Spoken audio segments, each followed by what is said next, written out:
So you see what happened again, just out of the blue, out of nowhere.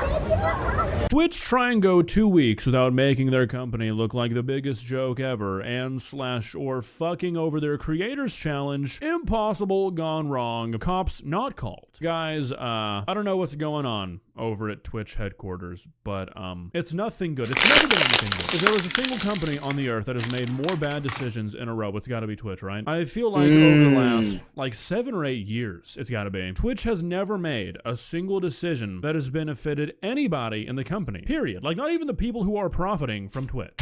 That is, so I actually got to see the CEO of Twitch. He was there Sunday. Before I had left there, I got to see him there. I don't know what he was going to do, and I started to go in like a rabbit hole of like the Twitch CEO and the things in the past. And there's been some very questionable things, you know, on his end. Maybe he'll get into it. Decision in the history of Twitch that was good for a single living soul, except for the one-handed bathtub stream enjoyer community, but that's not what we're talking about today. Guys, I'm beginning to believe that 2025 is going to end up being the worst year for the streaming world to date. It honestly feels like every week something bad is happening, something that should not be happening is happening, and the response from the people in power when it comes to streaming is just like, okay, let's not do anything to make this better. Let's just make sure that the next time it does happen, it's worse. And unfortunately, this still seems to be the response, even when these issues begin to transcend the internet and pop up in real life. And today, we got a very unfortunate example of that. Yesterday at TwitchCon, the streamer Emiru was assaulted by a fan during a meet and greet. As you can see in the video in the background, during her meet and greet, a man walked up to her, grabbed her, and attempted to kiss her before... Yeah, is that what did he just pull out of his pocket? Background, during her meet and greet, a man walked up to her, grabbed her, and attempted what is that, a pen or is that the knife? One single security guard intervened. Now, after the man was pushed off of Emiru, it looks like he pulls something out of somewhere. It's kind of hard to tell on the video, but some people are speculating that he had a weapon. As of right now, it looks like it about that. But if you watch the video, you can sort of see what people are talking about. It's a very unnatural motion for it to be anything other than this guy pulling something out of somewhere. Yeah, it doesn't really look like a knife. It looks more like a pin or something. But anyway, that's sort of besides the point. There's no that's still something happened when something terrible did happen. These sorts of situations are not new to TwitchCon or streaming events like this, and it's sad that we're still having to see stuff like this pop up. Not only because obviously it's just fucked up that people like this exist, but also because these multi-billion-dollar corporations know that fans like this exist. Was I here? What was I in the back here when this had happened? I have to go back in somebody's stream or something. I might be able to find it because I do remember hearing that noise, some commotion at some point around here. Because if this was on Friday or Saturday, I was like pretty much in the center all day during the meet and greet action. The video, I was late on Saturday, but it's a very unnatural motion for it to be anything a knife. It looks more happened when something terrible did. People like this exist, but also because these multi-billion-dollar corporations know that fans like this exist. I mean, seriously, if you remember earlier this year, there was that situation where 3 streamers were on like a boardwalk, and that guy walked up to them trying to get their number, and eventually ended up saying he was going to kill them. Yeah, that was crazy. So while this isn't a new thing for Twitch in general, it's also not a new thing for this streamer specifically, which you'd think they would kind of take into account when hosting events like this. They've dealt with these sorts of situations before, and they refuse to do anything to try and help prevent it from happening again. I mean, seriously, if you watch the video, there was seemingly no security around anywhere. This guy was able to... That is okay. Well, let me say this. Before we move on, this is a testament to Twitch, not me. So we got into it. The VOD is there. The VOD is still there. I'm going to upload it. We got into the TwitchCon block party, right? If you were there for the stream for the IRL, we got into the TwitchCon block party without purchasing a block party ticket. Like we were able to just go right in there. And if we of course we still had our TwitchCon wristband and everything that got scanned. So it's not like we were randoms off the street, but we could have been. We could have been randoms off the street who got a wristband, who got a drink wristband, and went in. But we were able to get a drink wristband. We were able to get in with just our regular Twitch wristband. We were able to get in for that event. There is an issue with, like, I see, attention to detail with the security. Like, of course, you have the front with the metal detector.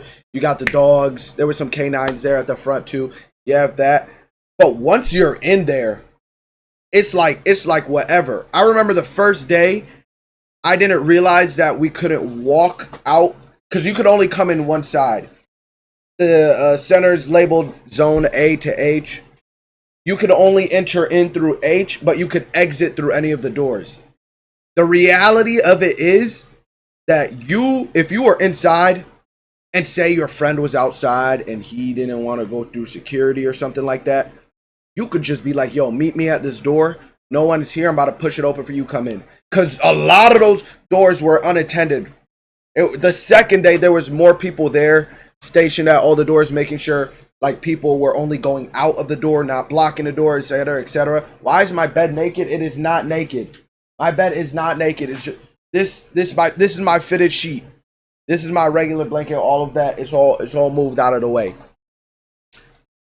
But as I was saying, like, it seemed like they bumped it up a little bit on Saturday, but still the amount that was gotten away with, and that could be gotten away with, it's crazy. And I understand, like, you can't, there's not always something you can do in super extreme situations, but to just have somebody who's sectioned by a door, each of the doors, somebody has a zone by all of the doors, making sure, like, even something as simple as that could be the difference between somebody walking in that center with a gun or a bomb and that being prevented.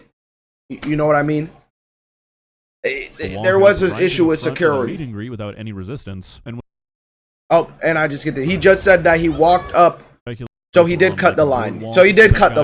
And they refused to do anything to try and help prevent it from happening again. I mean, seriously, if you watch the video, there was seemingly no security around anywhere. This guy was able to walk up right to the front of the meet and greet without any resistance. And when security does take notice, it's one guy who jumps in, and that one guy is Emiru's personal security guard, who wasn't able to, like, escort him fully out, I'm assuming because he needed to stay nearby. And since the security at TwitchCon is so dogshit, that allowed this guy to just walk away scot-free. And no, that's not an exaggeration. Before I tell you why, I want to read you Twitch's response. We're also going to go through Emiru's response, but it's very important that you see what Twitch said about this, and you'll understand why here in just a minute. After this all happened, Twitch tweeted out, "The safety and security of all those attending TwitchCon is our highest priority. The behavior displayed by the individual involved in the incident yesterday involving a high-profile streamer was completely unacceptable and deeply upsetting. In line with existing TwitchCon security protocols, law enforcement and event security were on site and responded to the incident. We immediately blocked this individual from returning to the TwitchCon premises, and they are banned indefinitely from Twitch, both online and in-person events. We are coordinating with the impacted creators." Before he continues, let me just stop it right there. So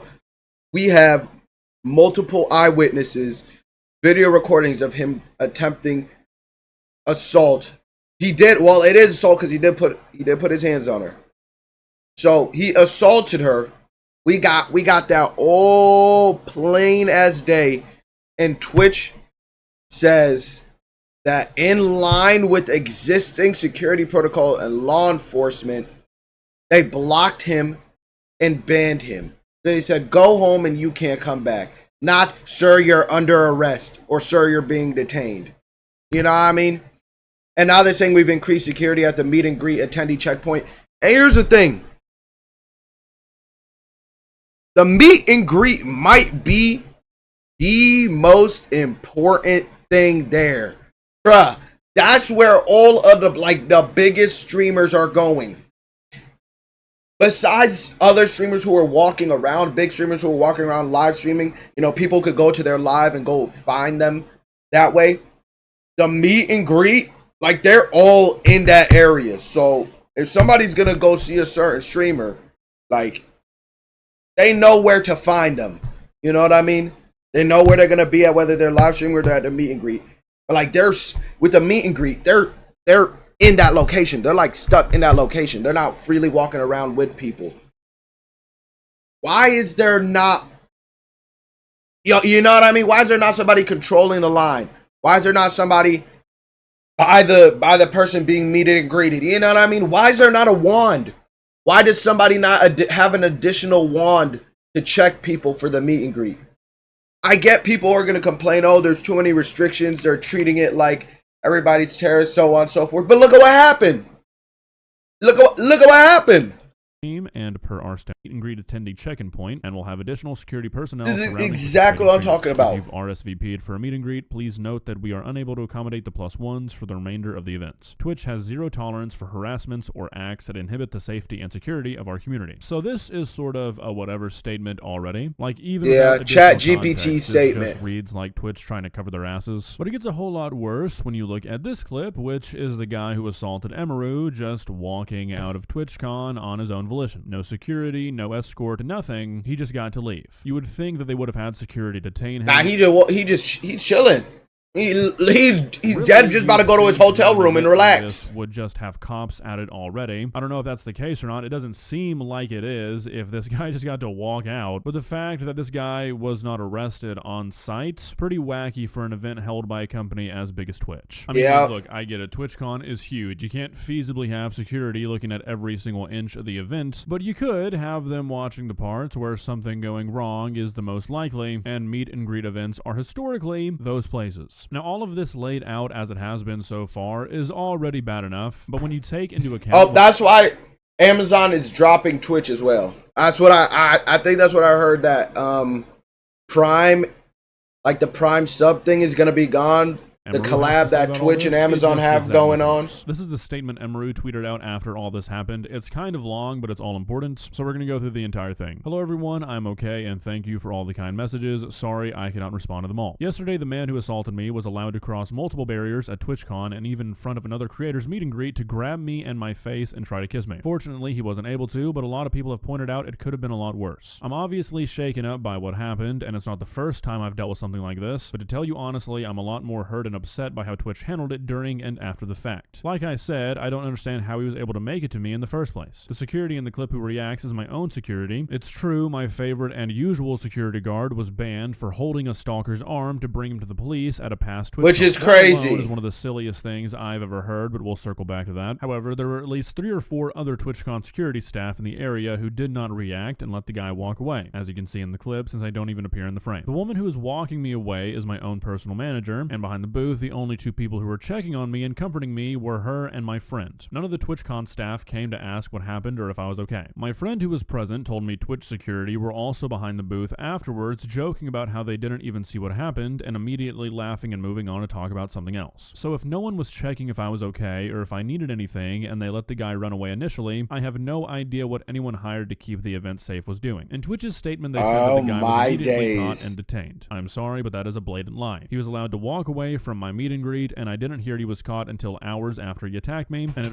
we have video footage of him walking out of the building too, with nobody escorting him. It felt like this only happened because of my manager pressing for it, not because TwitchCon staff present thought it was a big deal. I have a lot more I want to say, but I'll say it later on stream today instead of writing a book on here. Thank you guys again. Sorry you all had to see that. This is definitely my last TwitchCon, and it saddens me to say that as a 10-year off and on attendee of TwitchCon, I think other creators should seriously consider not attending in the future. I do not feel cared for or protected, even bringing my own security and staff. I can't imagine how creators without those options would feel. Stay safe, y'all. Everything is going to be okay. So there's just so much to unpack here. First of all, I want to circle back to that security thing. The fact that Twitch banned a security guard for being a decent security guard is simultaneously one of the dumbest things I've ever heard, but is also one of the most on-brand things I can imagine Twitch doing. That just feels... Yo, talk about a swordsman. Twitch, oh my days. Like, we know Kick as a platform is bad because of the, you know, what goes down on Kick or what has gone down on Kick and what the reputation has been. And Twitch was always supposed to be like the standard, but there's just always something that they're doing. And I have a theory here that about the Twitch security guards. Are they trained security guards? Because okay, so TwitchCon is only a 3-day thing. So they're not gonna have like people trained on retainer, waiting for TwitchCon to come about, right? Do they just put out like a temporary or a seasonal position job posting or something in the San Diego area and have people apply for it, like interview, whatever, and then they just get the job?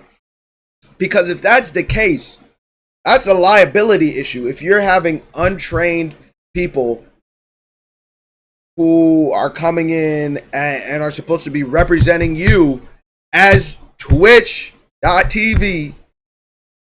and they're letting things like this slide. Like such a Twitch thing to do that it honestly doesn't even really surprise me. It also doesn't surprise me that because security that could be real bad for them. The fact that this guy was able to just walk out of this event is absurd. Like, it's genuinely crazy, and it makes me think that the security was probably just like Twitch employees that had nothing better to do that day, wearing black polos. You know, and it's just really. He said exactly what I'm saying. Are these people just Twitch employees who have like picked up this position, or is there a seasonal position that's put out? Like, these aren't actual security guards. That's what I'm saying. Unfortunate that so many streamers feel like they can't participate in events like this, or that it's just flat out not safe for them to do so because of Twitch's negligence. Now, a lot of people will and already are trying to shift the blame off Twitch by saying, oh, well, you can't control crazy people, and like, sure, but you can thwart them. You can do things to prevent them from being able to walk up to a person they want to assault. Like, there's no way to spin it. This is just negligence on Twitch's part. It is the bare minimum to provide security for people at events like this. And it just seems like this weird disconnect where that's like a non-negotiable. That's not even a question for any other type of celebrity. But when it comes to internet celebrities, the people that are profiting off them, like higher-ups at Twitch or higher-ups at YouTube when it comes to events like this, they're like, yeah, well, I mean, they're famous in the sense that tens of millions of people know who they are, and they're bringing us in millions of dollars a year, but they're not real celebrities. They don't need real security. That seems like a real recurring issue in this sort of space, and I don't get it. It really does seem like there is this view that since influencers are not like traditional celebrities, that they don't need the security or they don't need the protections that any event or any venue would provide to a traditional celebrity. When in reality, I feel like it should be the opposite. I feel like most of these streamers have this sort of parasocial aspect to their fame, which historically leads to stuff like this happening a lot more frequently than normal. So I don't think this is a case where Twitch thought this like wouldn't be a problem or that they just didn't need security. I think they just didn't want to spend the money. Or maybe they just truly didn't care if anything like this happened. There seems to be this like weird culture surrounding Twitch, and I just don't really get it. But the decisions they've made in the past, the things they've done about stuff like this happening, has just indicated that maybe they don't care about this kind of stuff the way they should. For example, in her stream talking about all this, Emiru talked about what her manager said that Twitch wanted to do to this guy at first, and as bad as Twitch is, it's still hard to believe. My manager comes back to me and she's upset. She's like, okay, I've been talking to Twitch people and I'm really upset because I noticed a lot of negligence around the event and I'm not happy with the way that they're handling it now. And I'm like, what do you mean? She's like, well, I asked them, you know, like, what are they gonna do about this? And you know what they said initially? They said, oh, well, he's banned from the platform for 30 days. Nah!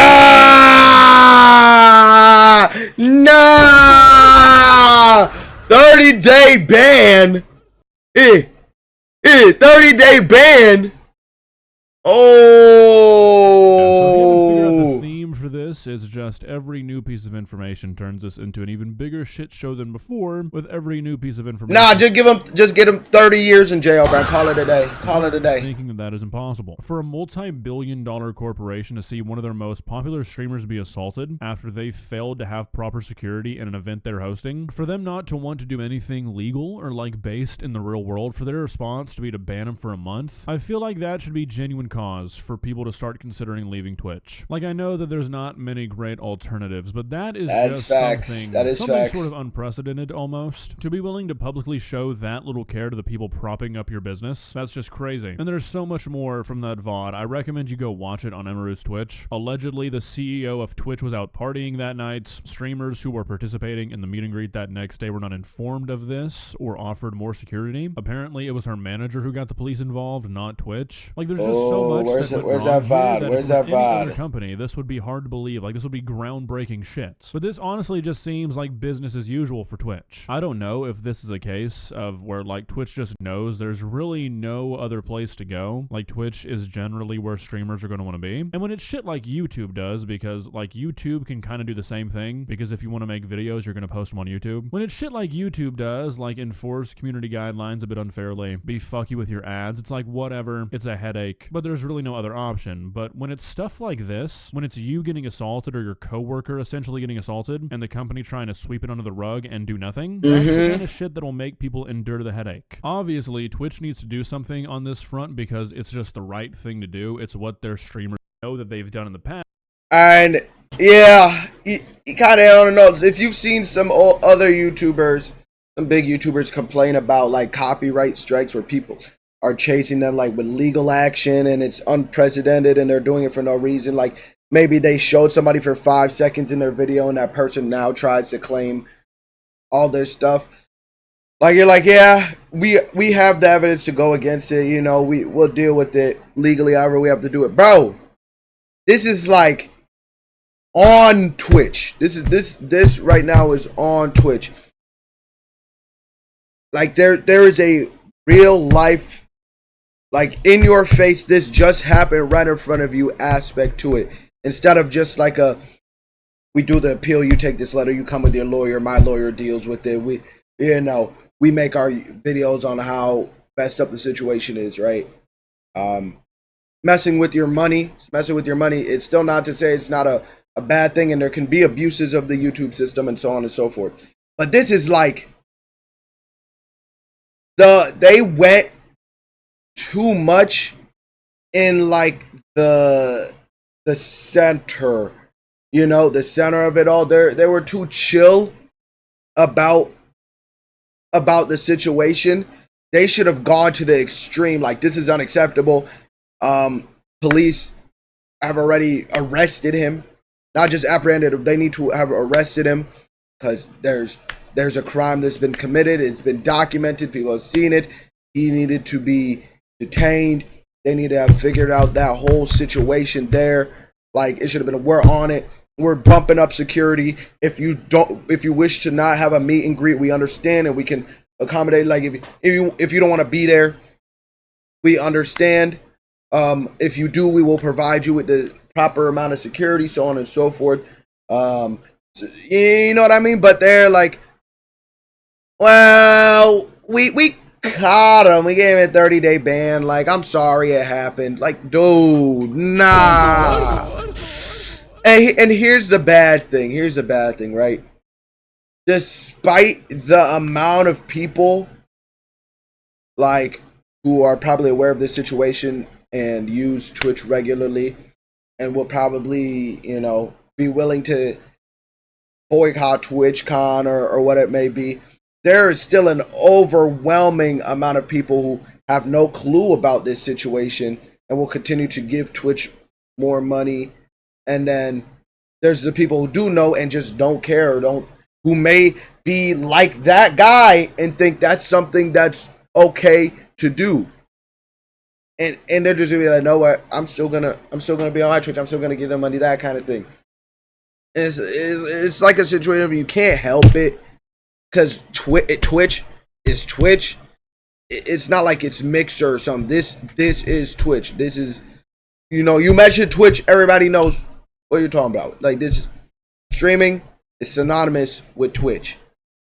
So it's not like something that's gonna stop overnight. Kind of reminds me of the whole Schlep situation, the Schlep Roblox situation, where even though how much people know about it, how crazy the situation is, and how much it should lead to like some sort of boycott or some sort of like outrage against the company, there's still so many people who know about the situation and don't care, and people who just don't know about the situation and will just keep, you know, using Roblox and giving them money. And there are not a whole lot that you can really do about that, except just like you go on socials, post about it, boycott them. You know, it's limited. It's messed up. Twitch fumbled really bad. They fumbled very, very badly. In terms of the way they address this. Because even if they just had messed up, you know, with the security thing, which we've already kind of established that they did, even if it was just that, they put out the statement, the blowback from that would have been a lot better. It would have been a lot better than what they did by leaving